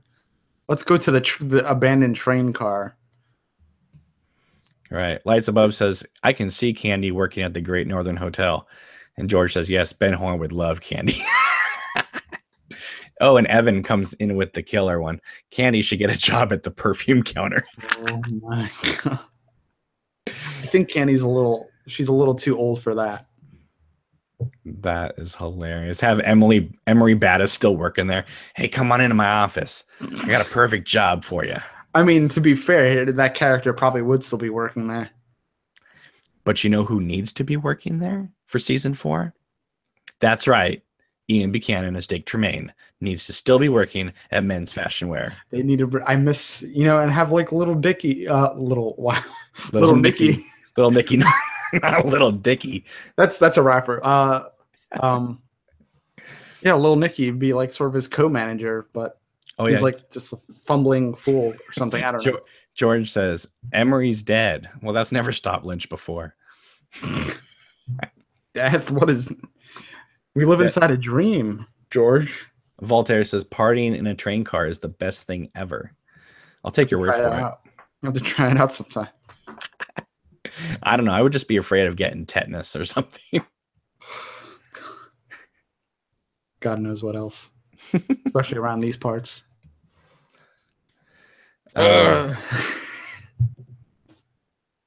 Cynic Hill is bringing up the something that we already talked about earlier in the podcast about watching all 18 episodes in one sitting. Mm-hmm. He claims it works. Of course, of course it works. Intended. Well, regardless of that, I don't give a crap if it was intended to be a movie or not. First of all, David Lynch is insane if he thinks that anyone's going to sit there for 18 hours and watch a movie. And you're insane if you do watch it 18 hours straight.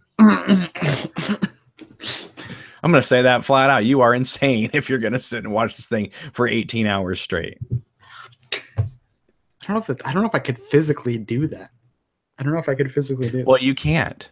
And even if you can, what do you have to do with your fingers? You have to hit play for each episode.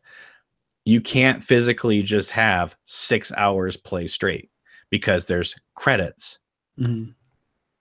So you can't do it anyway. You have to make your own sort of very long mashup.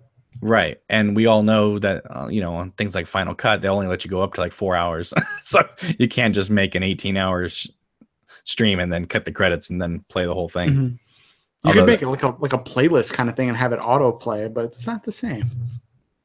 Yeah, I remember all that nonsense that David Lynch said that you could just watch these episodes in any random order. What was he smoking? I think he's just like screwing with us a lot of the time too. Just like, okay, yeah, let me say this. I mean, if I were him, I'd play with the kind of the fans a little bit. Like, yeah, just try it out, see what happens. Then he would. Then people ask him about something that kind of works, and he'd be like, I don't know, maybe. So, I think he has fun with us sometimes. I think people take him a little too seriously, but I know he has a sense of humor. So, I think he was just trying to be funny. But I don't know. Voltaire says, if you watched all at once and fast forward through all the Dougie stuff, I think that'd be great. Can't wait for the fan edit. And now they're going to get into a discussion, I'm sure, about Dougie. But you know what, though? Listen, part 8 works wonderfully as sort of like a middle episode. And I think it works great. That being said, let's play around with it for a second. Mm-hmm. Can you imagine if the series had just begun with that atom bomb sequence? As like, let's start at the beginning. Like, what if episode 8 had been episode 1? I mean, now let me pause there. Then let's think about what if part 8 was actually the last episode. I think it works wonderfully where it is. But I think if it had been the last episode, that would have been insane. If the last image of the series had been the woodsman walking off into the darkness and you hear the horse going, and then that's the end of the show. That would have been crazy. I would have loved to have seen the series begin with the atom bomb sequence and then close out with the woodsman sequence. That could have been pretty 80s term radical. I mean, I could see the thing starting. You had that sort of parental like warning, and then you just hear nothing, and you see the white sands like whatever, and it like the scene fades in, and you have that push into the that would have been super impactful. And don't forget that sequence was supposed to be the opening of Fire Walk with Me. I mean, now, listen, I love Chet and Sam Stanley and all that stuff with Teresa Banks, but I would gladly cut all that out and flip it and just send it off into the stratosphere if I could have seen that atom bomb sequence in a movie theater in 1992. I want to see it in a movie theater today. I want to see that episode in a theater. If I'm going to see any episode, I want to see that one in the theater for sure. I'll spend an hour watching lights cross the screen and whatever. That weird, I don't want to say weird, but interesting composition. Norman in the chat is throwing out some ludicrousness, saying it would be too linear if it had been the start. Lynch in most cases cannot be linear. Oh, mostly he makes linear films. Straight story. Literally, the straight story. Blue Velvet, completely linear. Wild at Heart, yeah, there's a couple flashbacks, but it's pretty linear. Elephant Man, linear. Dune, linear. Eraserhead, linear. I mean, it's it's he started playing with this thing a lot more recently, I'd say. Well, Mulholland Drive, I guess. No, Mulholland Drive is still pretty linear because it's mostly a TV pilot with a 50-minute epilogue, which is basically what it is. No, I think season 3 has a lot in common with Inland Empire in terms of pacing and fracturedness. Yeah. Although season 3 is much better at it because it seems more planned. Inland Empire feels like Uh, like he could have cut those scenes in any order and thrown them up in the air and been like, whatever. I haven't watched Inland Empire in so long. I need to, I need to have the right stomach to do it. I don't care how much you love that movie. That movie could be put together in about a million different ways, and it would feel the exact same way. But you could not tweak the structure of Blue Velvet. That's it's too well put together. No, yeah, that's linear for sure. Mm-hmm. Oh yeah, and in fact, if you go back and watch Blue Velvet now, even if you'll be like, this is great. It feels like David Lynch doing a stage play. I mean, that's how linear it is. I mean, it definitely feels like that. Nothing bad about it, but yeah, but it feels very normal for a David Lynch movie. And back then, Blue Velvet was known as be the wildest thing Lynch had ever put on film. Oh. Oh. Okay. God. I feel like Inland Empire is like the soft the soft one. I mean, if you want to get into the Lynch world and you want to sort of just dip your feet in. Yeah. Don't show them Inland Empire. No, that definitely wouldn't be the first Voltaire here is bringing up some comedy here by saying that first part of Fire Walk with Me with Chet Desmond is some of the best filmmaking ever. It's my mother's sister's girl. There's some things I wouldn't give up from that part for the world, though. No, I mean that whole section is fine. I think it is good overall. I think it's comedy gold too. But it's not. I wouldn't say that's the finest 30 minutes of David Lynch's filmmaking ever. There's some pretty lackluster shots, and the sound work the sound work in the Deer Meadow Sheriff's Department is horrific. They like forgot to mic up people. Even in the FBI office, they forget to mic up David Lynch at one point, and you hear him just shouting in the back of the room. It seemed like they used like a lot of the backup audio, like maybe on the camera audio or something. I'm not sure. They use the actual like on set audio, and so it's weird because Lynch is usually so precise about his sound work, and that just felt like cheap. Yeah, I wonder if that was intentional or something happened with the boom. Everything's intentional, but just saying. Finest filmmaking of Lynch. There's some great scenes in it, but I think when people think about Fire Walk with Me, they all think about Laura's stuff. They don't really think too much about the whole opening section, even though I think it's fine. It's it works really well, but it's too. It needs to breathe a little bit more. I think in the fan edit, it really works better when it's breathes a little bit more. It's too cut together. It's the 30 minutes. It's just, you know what I mean? It's just, it feels too constricted. It felt like it. Yeah. I mean, I guess it is a sort of like a prologue kind of thing, but I felt like it would have been like, if these DVDs were a thing, back then, that would have been like the prologue just for the DVD version. And then you get into Laura Palmer. But in fact, I would throw out some of that Deer Meadows stuff just to get in some of the extra Laura Palmer scenes. If we were at a 2 hour and 15-minute time crunch, we could have left a little bit more on the floor, or we could have left a little bit of Laura's story out and put in some better scenes. I mean, so many coulda, woulda, shoulda. Right, but again, the thing that was looming over it was Cannes Film Festival. Got to make the Cannes Film Festival, because remember when I won the Palme d'Or 2 years ago? Yeah, I'm gonna put this movie in competition. We're gonna kick serious ash. That's right, ASH. And what happened? Boo. That's rough. But you know what? Knowing that, I think that story is so beautiful because you see that, and then you see how it got the reaction after they saw those first 2 episodes this year. Right. I don't know. And see, we see that at Cannes. That's why it gives me a little bit of hope for the awards. If it got that kind of reception, we have to kind of look to that because Cannes is prestigious. But people had that reception because they felt like the series was going somewhere. They hadn't seen the other episodes yet. So if they're showing people anything, they're probably showing 1 and 2. Great.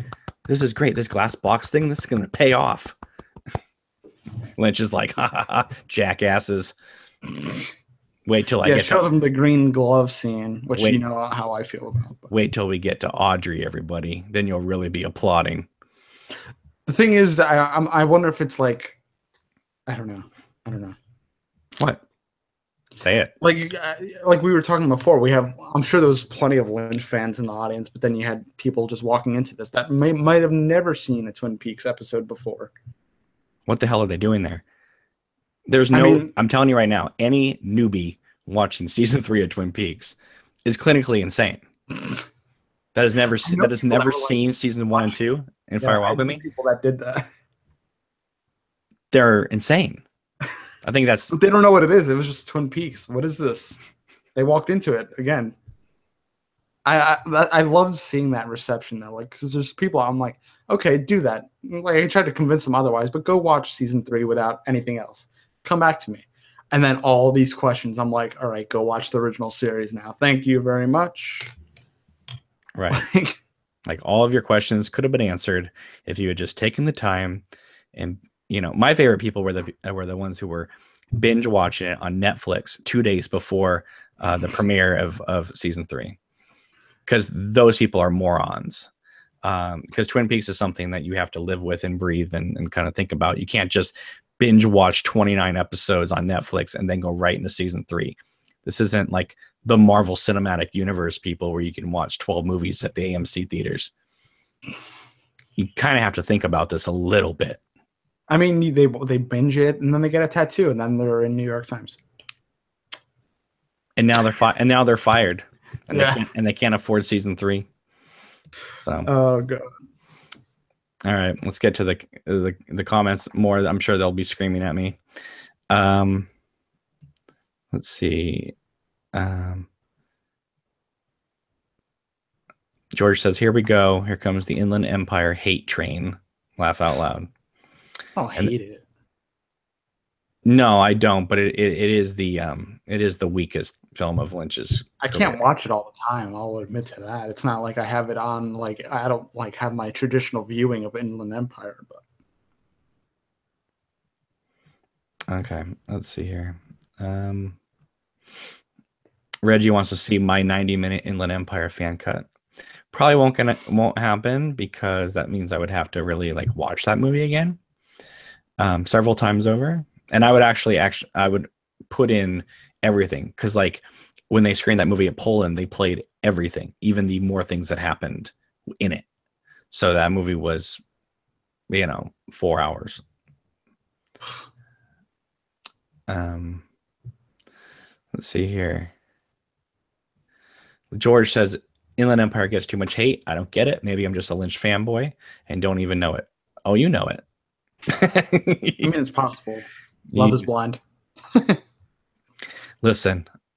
I adore, David Lynch and his films, but I drove an hour to go see that at the theater because it wasn't going to play anywhere near me. I remember going to see it at the theater, super excited, was with an ex-girlfriend, and the theater was just like, huh? I wish I had been. And it was packed. I mean, there was not a seat left. It was completely filled up. Oh, really? Wow. Yeah. So it wasn't one of those, I'm the only one in the theater. It was packed. Probably an 80-seat theater, so like 80 people or so. The movie ended, and people just was like, ugh. And they all got up and just left. And this is Santa Cruz, California, which is, very progressive, very, very hippie, it's where they shot The Lost Boys. And yeah, none of them, they all just got up and was like, ugh. I feel like that's a lot to watch in the theater. I don't know. Well, the problem also is that shooting it on the PD-150, it gave it that, what Lynch was trying to do, technology wasn't there yet. To be able to shoot something on a standard camcorder and project it in the theater. I think it works better at home. Because I've seen it several times.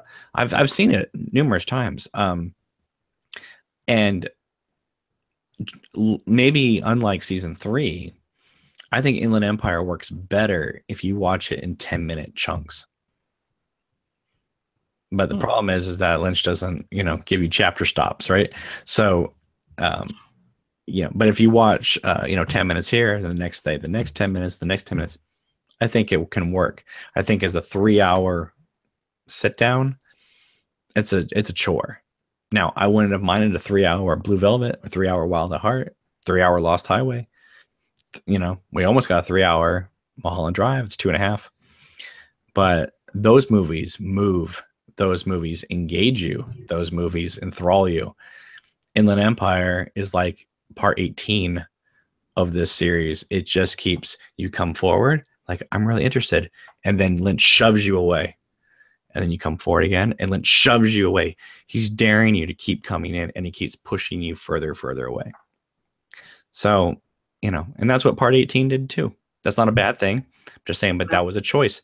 Lynch decided to keep you at distance and have you keep wanting to engage, and Lynch just kept pushing us back. I really need to go to rewatch though. It's been a while.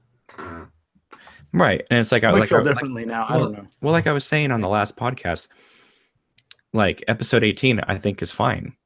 But I think it's because of the you engaging, him pushing you back, it for a lot of it ends up flatlining. Because even though it's weird, even though it's out there, it's not as weird or out there as it could have been. So it's like this weird thing. It's like, am I gonna be weird? Am I gonna be normal? Am I gonna be? And so you're just kind of like teetering. It's like that whole scene in the diner. It's weird, but it's not that weird. It seems real, but it also doesn't seem real. It's just kind of, huh? What? I know what you're talking about. I kind of like those scenes. No, I do too. I'm not complaining about them. I'm saying it's a weird way of filmmaking, but it's an interesting way of filmmaking. Yeah, I agree. I'm like, how is he doing this right now? Because it's very interesting because I've never felt, like you feel that weird tenseness, but it's not like, it's not like a horror movie where you feel like it's and it's like, again, it's like me pointing this stuff out.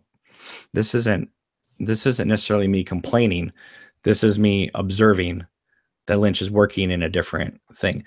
Like we were talking about Jeffrey Beaumont, Laura Palmer, not people who are good, not people who are bad, people straddling that line. Well, that's what Lynch was doing in part 18. He was straddling that line. So you never know. Are we getting weird? No, we're getting pretty realistic. But then something happens, like a dead person in Carrie Page's apartment. But it's played pretty naturalistic. It's not played stylized like Twin Peaks usually is. So it's played like an episode of Breaking Bad for a little bit. But then something weird happens again. And it's like we are in the middle teetering that. Oh yeah.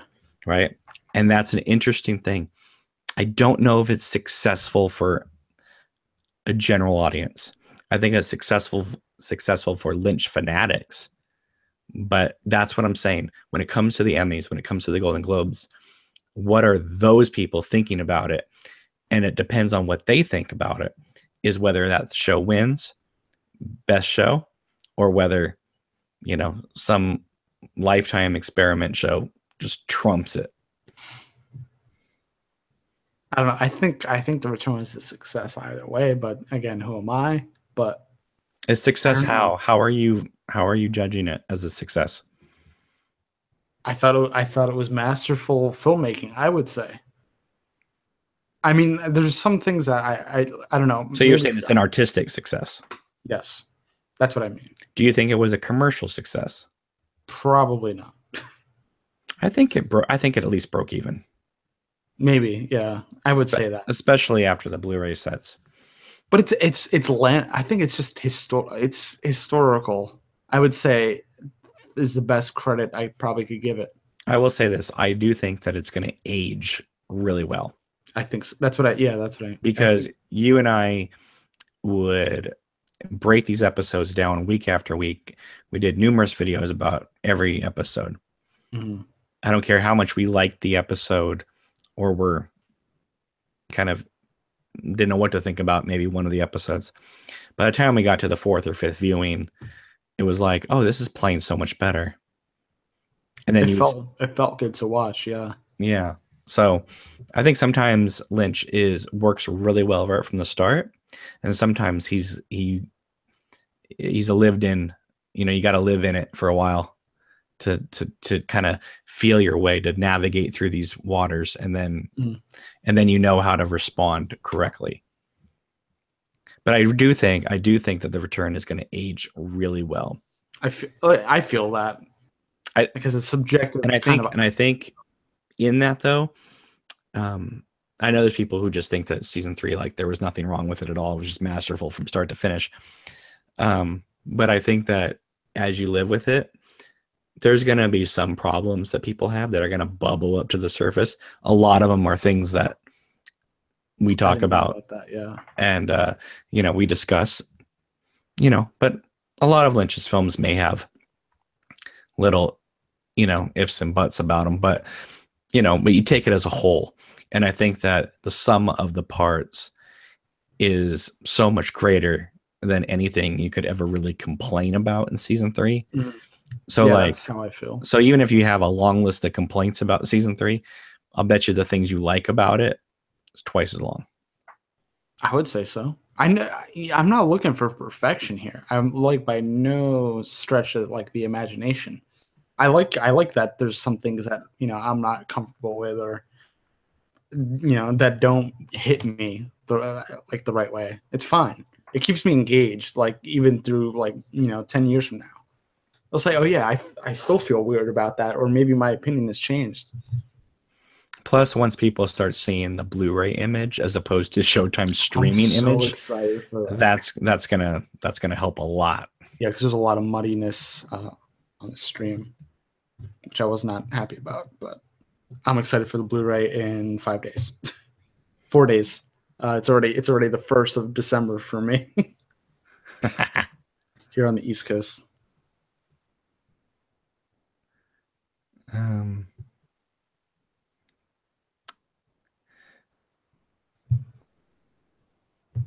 Let's see here. Some interesting comments here. I don't know how to respond to some of them. A lot of people are still engaging. This went on a little bit long. Yeah. Let's see here. Reggie says, I want to see Lynch being booed at the Cannes Film Festival. It's hard to believe. Oh, it happened. There was enough people there that reported it. Yeah, I was going to say, I don't think they have footage of it. No. George says, I didn't care for Sky Fiera's cameo. Oh, yeah. It just was like the rub in the armpit. Mm-hmm. Oh, no, I love her music. I listen to her music all the time. Mentine Coma says the jumping man is supposed to jump, and we only saw him run. That's my biggest complaint. Well, in Fire Walk with Me, it's the little grandson jumping when Leland is walking out of the parking lot. It's not the jumping man; it's the grandson jumping around. So I don't know, and that scene's not in the script, right? That's why Ray Wise turns around like, "What the hell?" Oh, really? Yeah, because it's not in the script. Lynch just said, "Get out there and jump." Go around a circle and jump. So that's why he would react to it. Yeah. And Ray Wise just turns around and it's just like, what the hell? And he's like, oh, it's a Lynch film. Like, I thought he probably thinks he's going to like get jumped or something by someone offset. David Lynch's little boy. Yeah. You guys have not, by the way, said what episode you would nominate Kyle for. So,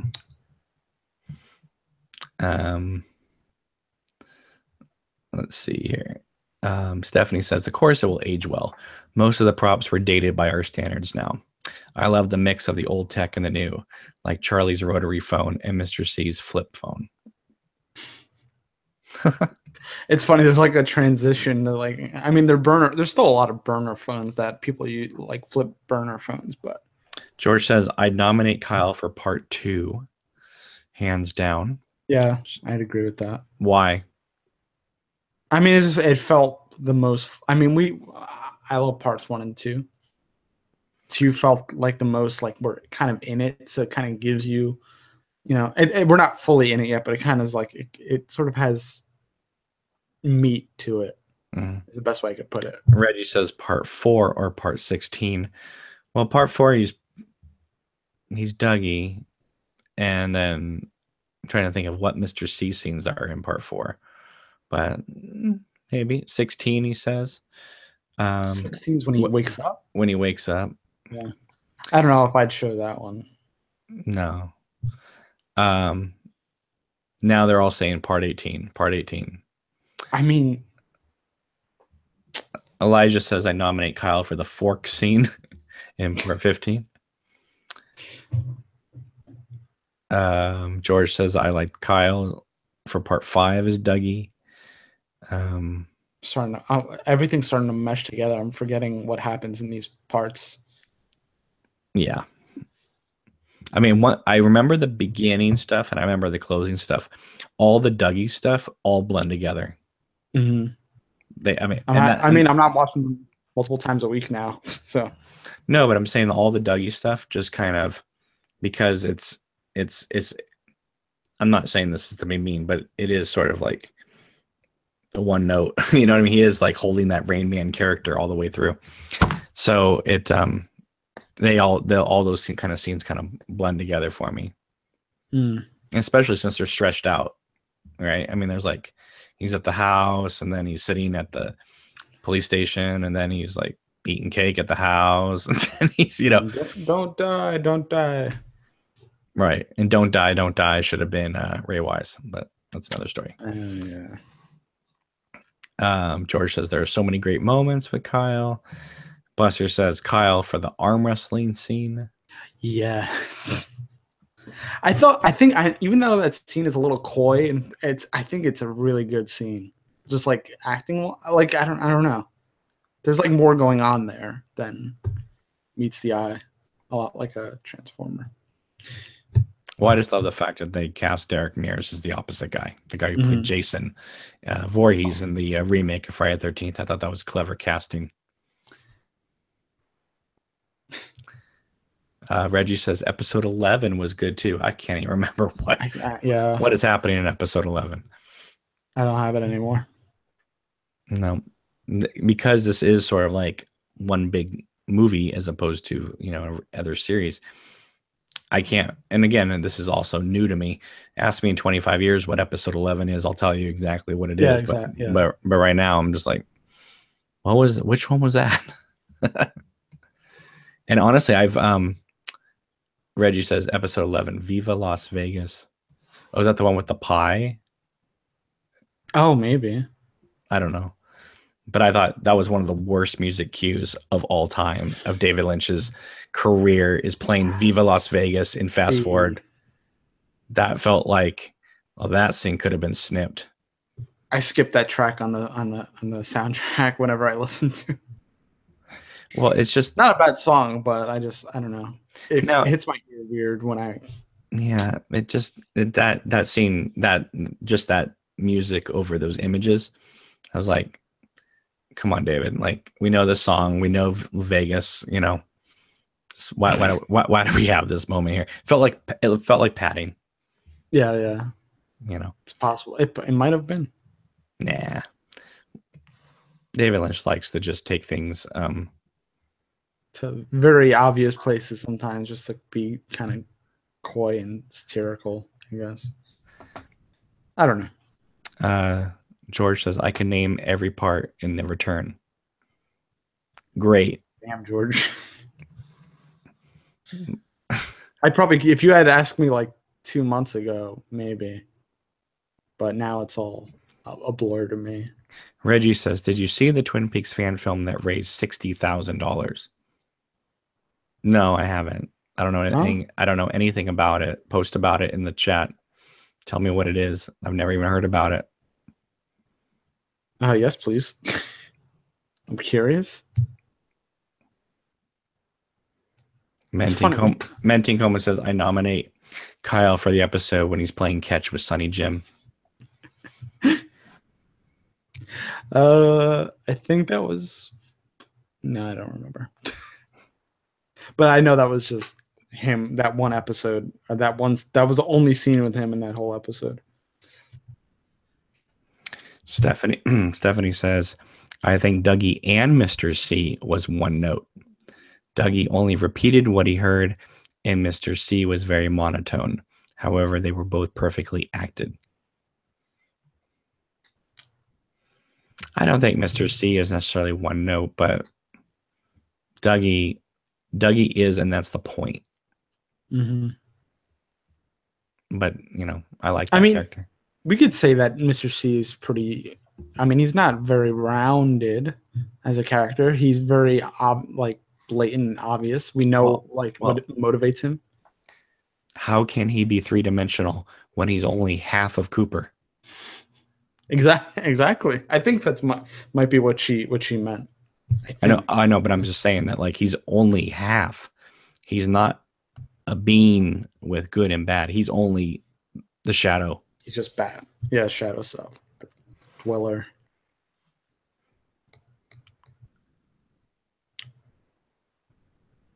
Oh yeah. Reggie says there's a page for it. It was a documentary or retelling about a fan who went crazy trying to imitate Laura's life. Oh, now I know what you're talking about. Yes, I remember that. No, I've not seen it. I don't know too much about it except for what you just described. Yeah, but that's different because that's a documentary. That's not narrative storytelling that I'm trying to do. But still got a long way to go, guys. I'm only a quarter of the way there, so keep your fingers crossed. Yeah, George says the catching scene was misplaced because Dougie is still with the Mitchums at the time. Well, yeah, that's true. But that goes along with the fractured time narrative in the whole series. And also, without that scene, Kyle wouldn't have been in that episode, and they needed him to be in at least one scene to be able to say, starring Kyle MacLachlan. Reggie says $60,000 for a documentary is a lot. Yeah. One is, I don't know the details. Was he asking for $60,000? Or did he ask for lower and he got to $60,000? Also, John Schnepp, who does Collider Heroes, he did a documentary, The Death of Superman Lives, What Happened. And he did that for, I believe, about just under $300,000. So, but that was because he had to get film clips and things like that. But documentaries can cost a lot of money depending. Reggie says it was a 60,000 goal and it went over. Oh, Jesus. I think it was called Northwest Passage. If I'm remembering it correctly, I think it's because it's like a male that thinks of himself as Laura. I've never heard of this. Yeah, I think that's what it was. And so that's gonna bring out people interested in that kind of true story, Mm-hmm. It's not the same of saying, well, I'm going to take these fictional characters and tell this little side story over here. So it's a little bit of a difference, but hey, I'm glad. I haven't seen it. Has it been released? I haven't heard about this. So, I mean, let me know what people think about it. I don't know. I haven't seen it. Menting Coma says, who does a better woodsman, Emma or Hal? I don't know. Hal has done it more. Emma just tried it on for size today, but I thought it was adorable. Reggie says, no, the film has not come out yet. And it's and it looks really weird. Black Hole says it sucks. How do you know that when you haven't even seen it yet? That cracks me up. But that's the internet for today. It sucks. Or it's great. Twin Peaks season 3, The Return, the limited event series. That's not really limited. It was a masterpiece. No, it sucked. No, Reggie It's going for the closer, I guess. Here, Joey, did you like Justice League as much as Twin Peaks? No. I talked about this on my channel. It's like not. There's a curve for superhero movies. I do not approach them the same way I would Twin Peaks. Like I'd take like I'll say I could live with just the Justice League like animated movies. Those are the best easily. Mm-hmm. Like I like the movie. Do you think Warner Brothers will put more money into a film that's not going to make back its money in order to release the Zack Snyder cut on Blu-ray? I don't. Do you think they're going to do it? Do you? I mean, it seems like there's like a crazy demand for it, so maybe. But there was a crazy demand for David Ayer's cut of Suicide Squad too. So I don't know. I don't think they'll do it. Maybe if they're, I don't know. That's going to be a rough call, tough call. Reggie says the animated series of Justice League is almost as good as Twin Peaks. I don't see. I don't see them like as the same. It's just very different things to me. Drake says that documentary about the person thinking they're Laura Palmer is made with some of the people involved with the Room 237 documentary. So I am not curious anymore. It sucks. I don't know. I haven't seen that 237 either. I've seen it. It's intriguing. But I like crazy people. So Buster says the documentary hasn't come out yet because it probably doesn't exist. You guys are great. Oh God. Reggie says there was also a major demand for the BVS Snyder cut. Not quite, because that was already guaranteed before the movie even came out.